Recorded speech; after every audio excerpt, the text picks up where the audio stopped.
बड़ी खबर है आपके लिए। दिल्ली में खत्म हुए सारे कोरोना प्रतिबंध। तो बड़ी जानकारी, इससे पहले भी हम आपको बता रहे थे कि यहां कोरोना के मद्देनजर जो प्रतिबंध लगाए गए थे उसमें छूट दी जा सकती है। अब फिलहाल दिल्ली में जो नाइट कर्फ्यू है वो हटा दिया गया है।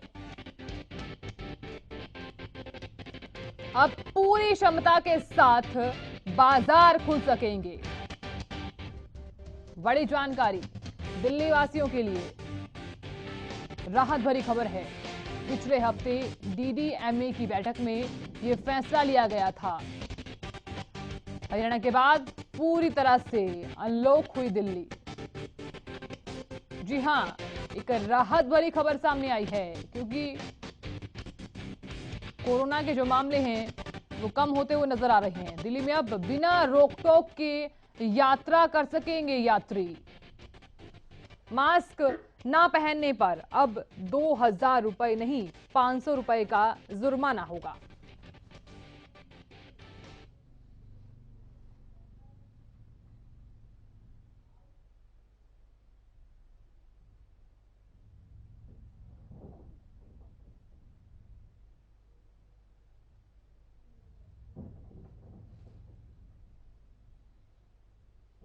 तो दिल्ली वासियों के लिए राहत भरी खबर है कि यहां दिल्ली में नाइट कर्फ्यू की जो पाबंदियां थी वो हटा दी गई हैं। तो इस खबर पर ज्यादा जानकारी के साथ मेरे सहयोगी करण खुराना मेरे साथ सीधा लाइव जुड़ गए हैं। करण, आपसे जानकारी चाहूंगी कि दिल्ली में क्या क्या छूट दी गई है। करण जी देखिए, पहले जिस तेजी से कोरोना के जो आंकड़े कम हो रहे थे, लगातार तमाम राज्य में जो है हर वर्ग के लोग कह लीजिए अपनी राज्य सरकार से मांग कर रहे थे कि पाबंदियों में छूट दी जाए। इसी तरह दिल्ली में भी हर वर्ग के लोग, चाहे व्यापारी कह लीजिए, चाहे छात्र कह लीजिए, तमाम तमाम तरह के वर्ग है जो दिल्ली सरकार से लगातार मांग कर रहे थे, क्योंकि दिल्ली में लगातार कोरोना के केस कम आ रहे थे और कहीं ना कहीं ढील में या कोरोना जो पाबंदी है उसको खत्म करने की मांग कर रहे थे। उसके बाद जो है पिछले हफ्ते डीडीएमए की बैठक हुई, उसमें जो है फैसला लिया गया कि दिल्ली में पूरी तरह से जो कोरोना की पाबंदियां है उसको खत्म कर दिया गया।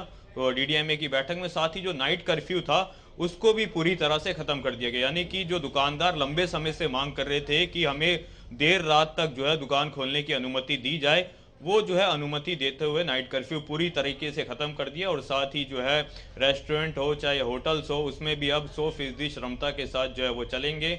इसके अलावा जो मास्क पे जो 2000 रुपए का फाइन लगता था वो भी कम कर दिया गया है दिल्ली सरकार की तरफ से, जो आज से जो है वो लागू हो गया है। अब जो है मास्क पे केवल 500 रुपए का चालान लगेगा। लेकिन केजरीवाल ने इस दौरान ये भी स्पष्ट कर दिया कि जो है तमाम तरह की कोरोना की पाबंदियां जो है वो जरूर खत्म की गई है, लेकिन जो है सावधानी अभी भी बरतनी होगी, यानी कि लापरवाही अभी नहीं बरतनी, क्योंकि जो है कहीं ना कहीं चौथी लहर की आशंका जो है आईआईटी कानपुर की तरफ से जताई गई है कि जून में चौथी लहर आ सकती है।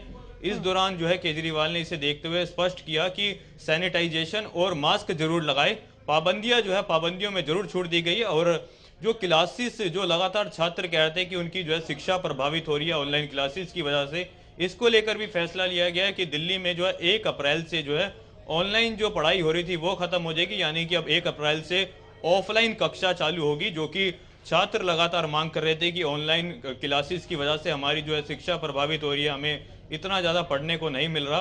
तो ये मांग भी जो है डीडीएमए की बैठक में सुनी गई और पिछले हफ्ते ही जो है ये फैसला लिया गया, जो आज से लागू हो गया है।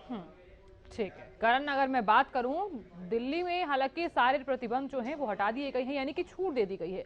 लेकिन अगर यहां मेट्रो स्टेशन की मैं बात करूं, स्कूल्स खोल दिए गए हैं। 17 फरवरी से लगातार आपने देखा होगा कि डीयू के जो स्कूल्स हैं और साथ ही जो कॉलेजेस हैं वो भी खोल दिए गए हैं। लेकिन अगर यहाँ तमाम जो पाबंदियां वो हटा दी गई हैं, लेकिन सवाल ऐसे में यही उठता है कि अगर बच्चे कोरोना गाइडलाइंस का पालन नहीं करते हैं तो उसके बाद क्या फैसला लिया जाएगा, क्या कदम उठाया जाएगा दिल्ली सरकार की तरफ से? जी देखिए, दिल्ली सरकार ने सख्त हिदायत, पाबंदियां जरूर खत्म की गई है, लेकिन सख्त हिदायत भी दी है, चाहे स्कूल कह लीजिए या कोई भी कार्यालय कह लीजिए या संस्थान कह लीजिए। जहां तक स्कूल की बात करूं तो स्कूलों को साफ तौर पर चेतावनी दी गई है कि अगर छात्रों को, अगर बच्चे आ रहे हैं पढ़ने के लिए, तो कोरोना नियमों का जरूर पालन करें, ये सुनिश्चित किया जाएगा। साथ ही स्कूलों में सैनिटाइजेशन और जो छात्र है उनको वैक्सीन लगी हो और साथ ही जो शिक्षक है उनको भी वैक्सीन लगी हो, ये सुनिश्चित किया जाएगा। और साथ ही वैक्सीनेशन का जो वो होगा वो उसको चेक किया जाएगा, वैक्सीनेशन का सर्टिफिकेट। तो तमाम तरह की ऐसी जो है तैयारियां जो पूरी की गई है। और इसी तरह के फैसले जो है केरल में भी लिए गए, हरियाणा में भी जो है नाइट कर्फ्यू खत्म कर दिया गया। तो तमाम राज्य सरकार की तरफ से ऐसी जो है पाबंदियां है उसमें छूट दी जा रही है। और इस बीच में आपको ये भी बता दूं कि IIT कानपुर ने जो है चौथी लहर को लेकर भविष्यवाणी की है कि चौथी लहर जून में आ सकती है। तो हालांकि पाबंदियों में तमाम राज्य सरकार की तरफ से छूट दी जा रही है, लेकिन ये भी सख्त हिदायत दी जा रही है कि मास्क जरूर लगाए और सैनिटाइजेशन जरूर करे और वैक्सीन भी साथ ही लगाए। चलिए करण, बहुत शुक्रिया जानकारी देने के लिए, बहुत बहुत शुक्रिया।